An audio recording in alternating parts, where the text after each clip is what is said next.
respected chairperson, our CMD, Dr. Arvind Ray, and my respected teachers and my dear colleagues. Today I am going to present a case of palpitation. A 37-year-old male, Appu Sahu from Kharagpur, presented with chief complaints of palpitations and chest discomfort off and on since 7 days. Patient was apparently alright 7 days back when he had sudden onset palpitations, which was not associated with exertion, and chest discomfort and tightness in chest, which is off and on for 7 days. There was no history of shortness of breath, hemoptysis, chest pain, palpitation, swelling of feet.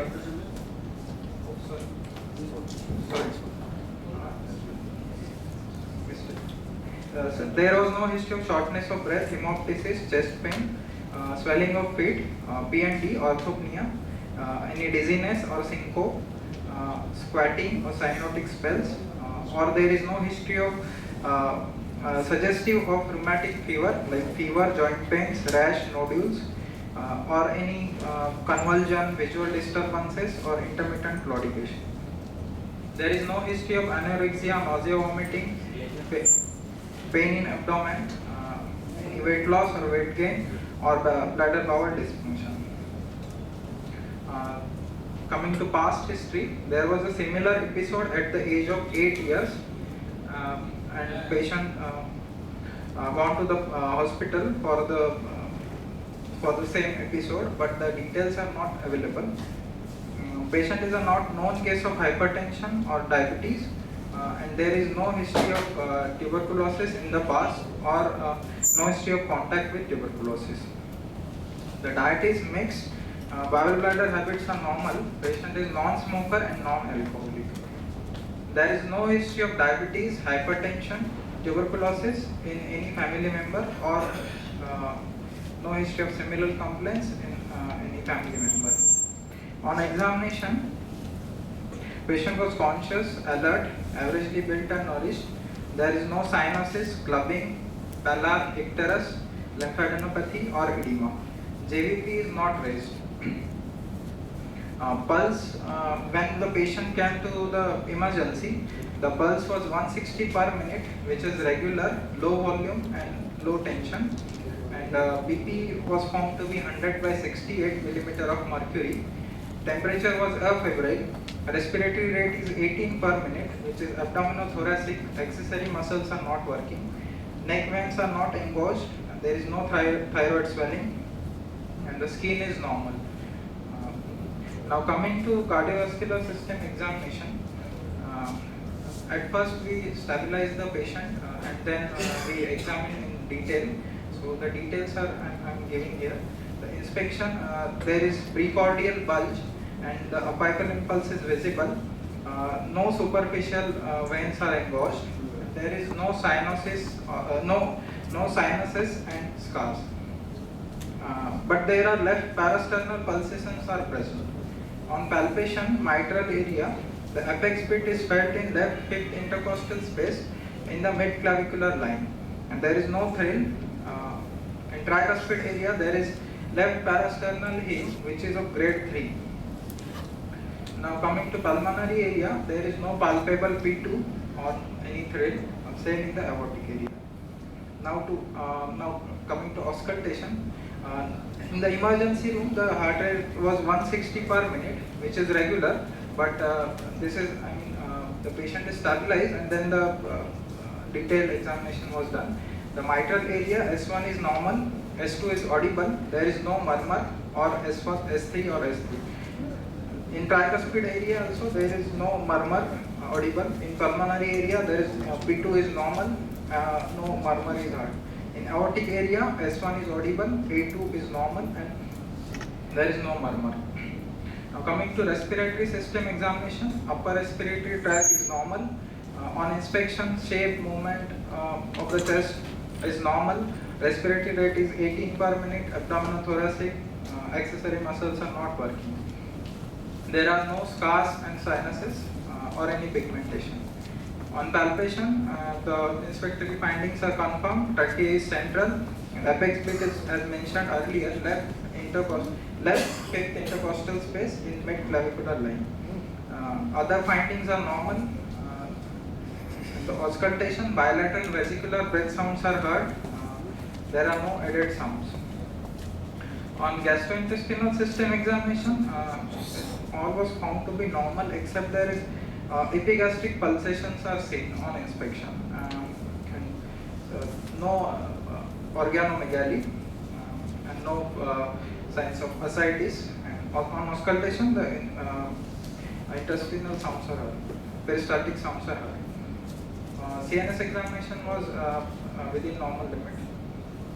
Now to summarize my case, a 37-year male from Kharagpur presented with palpitations and chest discomfort off and on since 7 days without any history of chest pain, cough, hemoptysis, PND, orthopnea, swelling of pate, cyanosis, cyanotic spells, loss of weight, vomiting, and there was similar episode at the age of 8 years.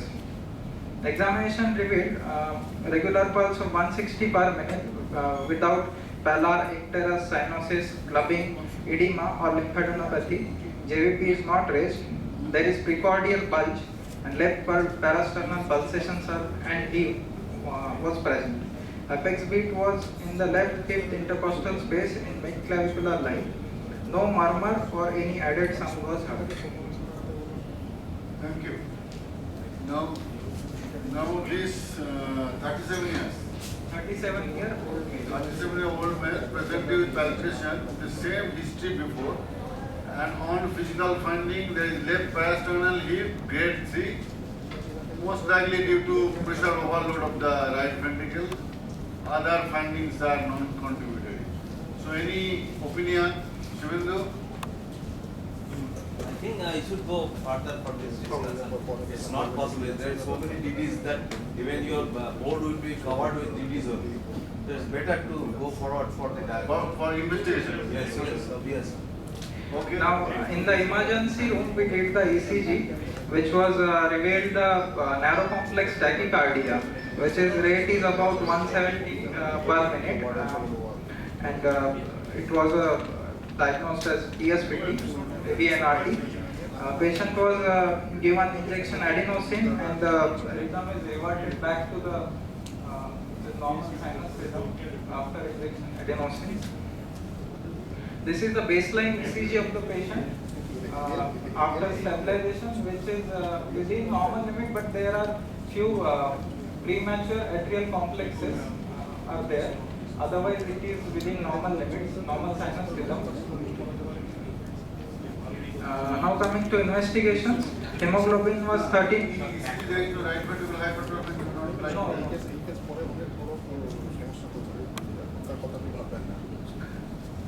Now coming to routine investigations, hemoglobin was 13.1 gram %, total count was 9,300, platelet 2.5 lakhs, and other complete hemogram within normal limit. ESR was found to be 11 millimeter of mercury at the end of first hour. Urine examination doesn't reveal any abnormality. Fasting blood sugar was 96 milligram %, urea creatinine within normal limits. Sodium is 138 milliequivalent per liter, and potassium is 3.8 milliequivalent per liter.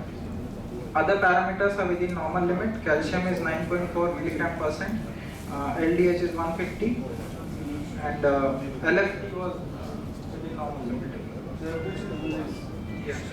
The lipid profile is also within normal limit, and we did the thyroid profile, which was TSH is 2.1, and T4 is 9 microgram per ml, and T3 is 1 nanogram per ml, which is also within normal limit. Now we did the chest X-ray. So this is a chest X-ray of the patient. So it is taken PA view in the erect posture, and this lung parenchyma is normal. Rib cage is obviously normal, but there is a calcified mass in the right silhouette of the heart. So it is calcified mass. First abnormal first investigation which draws our attention that in the right border there is an Engagement calcification. Calcified. convex border and it is calcified. Calcified. So what might be the cause of the calcification here? Anybody? So then can I get a lateral view of this right lateral? Right, left. Then we did a right lateral view. This is the right lateral view showing this calcified mass in the mediastinum.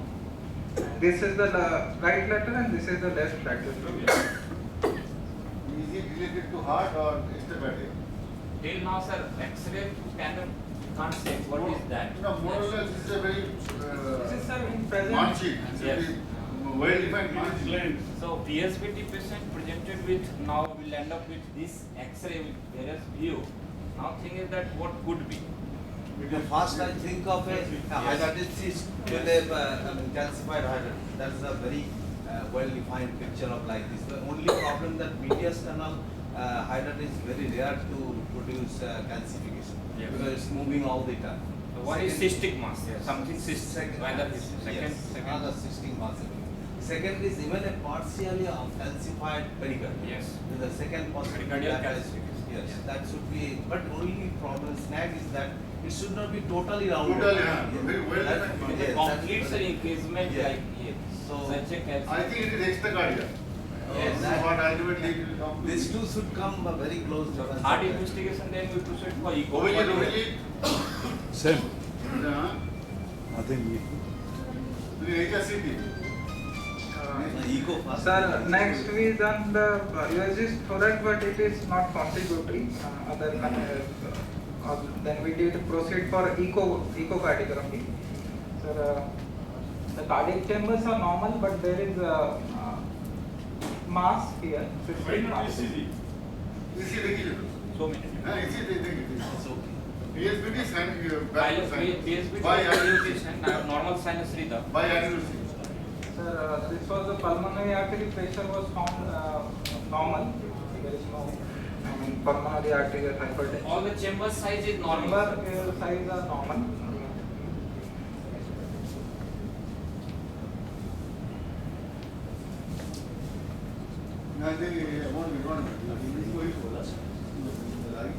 Cardiac panic angle. Sir, it was found through the epigastric view. And the Initially, chamber- sir, we thought some cystic mass look like this covering over the heart from the right side. And is it not completely originated from the inside this? So till now it has been there is a difficulty whether it is a cardiac origin or extracardiac origin or pericardial lining. Okay. Then Just sitting over. Then we did the CECG of thorax, which revealed the lung parenchyma is within normal limit and the heart chambers are also normal, great vessels are within normal limits, but there is calcified cystic mass noted in the right cloud, right cardiac cloud. The closer view is this. This is a cardiac calcified cystic mass, which was reported as a and sir, there is thick pericardial calcification, which is also noted in the left pericardium. So there is thick pericardial calcification seen encasing the cardiac cloud predominantly on the right side, and there is calcification in the left wall of the left ventricle is also noted.